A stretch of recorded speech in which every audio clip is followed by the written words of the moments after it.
रखलु 9 दिन मैया अचारा के छैया हो, ऐसे ना छोड़ी के जा परी ना तुहरी पैया हो।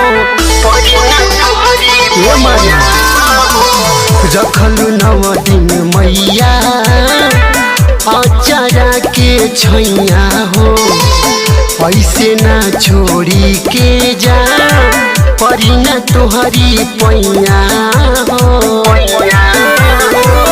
ऐसन दिनावा कहे खाती आवेला, जाई के खोरी माई सब के रुआवेला।